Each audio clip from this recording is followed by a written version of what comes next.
নমস্কার বন্ধুরা, আপনাদের সবাইকে সীমা রান্নাঘরে স্বাগত। আজ আমি রান্না করব ঘরোয়া একটি রেসিপি। তো খুব সহজে এই রেসিপিটি রান্না করা যায়, আর সম্পূর্ণ নিরামিষ, পেঁয়াজ রসুন ছাড়া। কোনো রকম মশলাপাতি দেইনি বলেই চলবে। তো সেরকমই একটা রেসিপি আপনাদের সামনে আমি রান্না করে আনবো। তো সেই রেসিপিটি হলো এই যে এটা হলো কাঁচা কলা। কাঁচা কলা আর আলু দিয়ে আমি একটা রেসিপি রান্না করব, সম্পূর্ণ নিরামিষ। তো আপনারা আমার সঙ্গে থাকুন, আমার ভিডিওটা দেখতে থাকুন। তো আমি রেসিপিটা কিভাবে রান্না করছি, আমার ভিডিওটা সম্পূর্ণ দেখুন, তাহলে বুঝতে পারবেন যে কত সহজে এত সুন্দর একটা রেসিপি রান্না করা যায়। এখন আমি রেসিপিটা রান্না করার জন্য উনুনে একটা কড়াই বসিয়ে দিয়েছি। কড়াইটা গরম হয়ে গেছে। এখন আমি দিয়ে দেবো কড়াইতে তেল। তেলটা আমি সর্ষের তেল দিচ্ছি, আপনারা সাদা তেল দিয়েও রান্না করতে পারেন, কোনো অসুবিধে নেই। তো এখানে আমি 4-5 চামচ পরিমাণ সর্ষের তেল দিয়ে দিয়েছি। তেলটা গরম হচ্ছে। দেখুন তেলটা গরম হয়ে গেছে। এখন আমি দিয়ে দেব গোটা দুটো শুকনো লঙ্কা ফোড়নে, আর দিয়ে দেব গোটা জিরে। দেখুন ফোড়নটা কিন্তু ভাজা হয়ে গেছে, জিরেটাও হয়ে গেছে, আর শুকনো লঙ্কাটাও হয়ে গেছে। এখন আমি দিয়ে দেব যে কলা আর আলুটাকে আমি কেটে ধুয়ে রেখেছিলাম সেটাকে। তো কলাটাকে কিন্তু আমি কোনো রকম সেদ্ধ করে জল ফেলে দিইনি, এইভাবেই আমি কাঁচা অবস্থাতেই রান্না করছি কলাটাকে। কলা আর আলুটাকে আমি দিয়ে দিয়েছি অন্য কড়াইয়ের মধ্যে। এখন আমি একটু তেলের সঙ্গে ভালো করে নেড়ে চেড়ে মিশিয়ে নেব। তেলের সঙ্গে আমি আলু আর কলাটাকে ভালো করে নেড়ে চেড়ে মিশিয়ে নিয়েছি। তো মেশানো হয়ে গেছে। এখন আমি দিয়ে দেবো স্বাদ মতো নুন।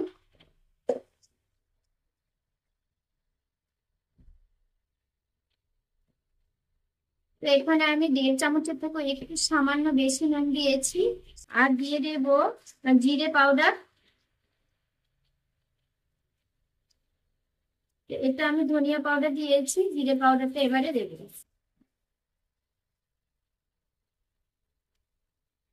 জিরে আর ধনিয়া পাউডারটা দিয়ে দিয়েছি। এখন দিয়ে দেবো হলুদের গুঁড়ো। হলুদটা হলুদটা আমি এখানে 2 চামচ পরিমাণ দিয়েছি, তবে বড় চামচ নয়, ছোট চামচের 2 চামচ পরিমাণ হলুদ গুঁড়ো দিয়েছি। দিয়ে এখন আমি ভালো করে আলু আর কলাটাকে ভালো করে কষিয়ে নেব।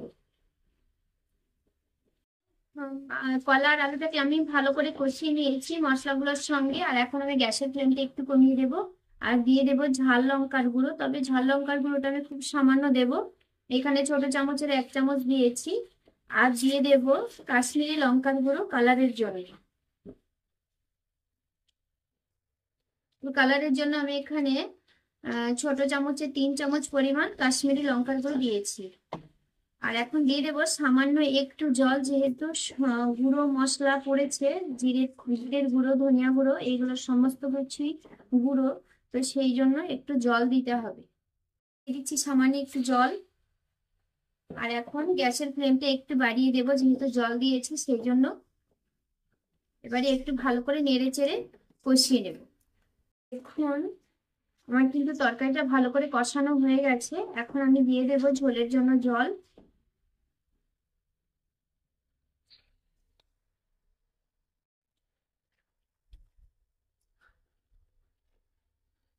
জলটা একটু বেশি দিতে হবে, কারণ আলুটা সেদ্ধ হবে, কলাটাও সেদ্ধ হবে, সেই জন্য। আর একটু ঝোল ঝোল রাখবো আমি, সেই জন্য একটু জলটা বেশি দেব। যতটা জল দিয়েছি তার থেকে আরো একটু বেশি জল দিতে হবে। আর কোনো জল দেব না আমি। এইভাবে আমি রান্না করতে থাকবো। প্রথমে গ্যাসের ফ্লেমটা হাই করে রাখবো, তারপরে আমি গ্যাসের ফ্লেমটা মিডিয়ামে দিয়ে দেবো। তো চলুন দেখি আলু আর কলাটা সেদ্ধ হয়েছে কিনা।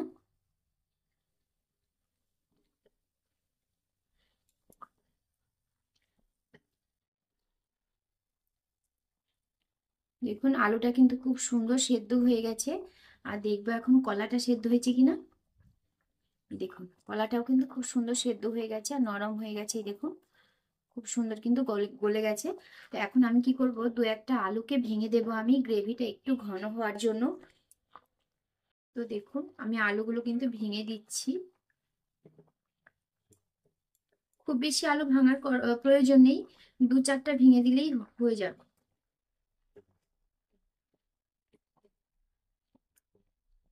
আলুর খোসাটা যেহেতু আমি পাতলা করে কেটেছিলাম, সেই জন্য উপরের অংশটা শক্ত হয়ে রয়েছে। আর দেখুন আলুর কলাটা কিন্তু খুব সুন্দর গলে গেছে। তো আপনাদের আমার এই কাঁচা কলার রেসিপিটা কেমন লাগলো সেটা কমেন্ট করে জানাবেন। যদি ভালো লাগে তাহলে একটা লাইক করবেন, শেয়ার করবেন। যারা আমার চ্যানেলটা নতুন দেখছেন তারা অবশ্যই একটা সাবস্ক্রাইব করবেন, পাশে বেল আইকনটি ক্লিক করবেন, যাতে করে প্রতিদিন যে আমি ভিডিওগুলো ছাড়ছি সেই ভিডিওগুলো সবার প্রথমে আপনাদের কাছে পৌঁছে যায়। তো দেখুন তো আলুগুলো আমি ভেঙে দিয়েছি, আর ভাঙার প্রয়োজন নেই, ঝোলটাও কিন্তু এরকমই পাতলা রাখবো আমি। আর এখন আমি দিয়ে দেব একটু ধনেপাতা কুচি, আর দিয়ে দেব সামান্য একটু গরম মশলার গুঁড়ো। তো এইভাবে কিন্তু কাঁচা কলার রেসিপিটা খেতে কিন্তু ভীষণই ভালো লাগে, বিশেষ করে নিরামিষের দিনে কিন্তু এই রেসিপিটা কিন্তু ভীষণ ভালো লাগে। তো আপনারা অবশ্যই এইভাবে ঘরে একদিন বানিয়ে খাবেন, খেয়ে বলবেন কেমন হয়েছে। তো অতি অবশ্যই কমেন্ট করে জানাবেন যে আমার ভিডিওটা কেমন লাগলো আপনাদের। তো সবাই ভালো থাকবেন, সুস্থ থাকবেন, সবাইকে টাটা। এই রেসিপিটা কিন্তু গরম গরম ভাতের সঙ্গে পরিবেশন করব। তো আপনারাও কিন্তু গরম গরম ভাতের সঙ্গে রুটি, পরোটা, খিচুড়ি যে কোনো কিছুর সঙ্গে খেতে পারেন। সব কিছুর সঙ্গে কিন্তু ভালো লাগবে খেতে।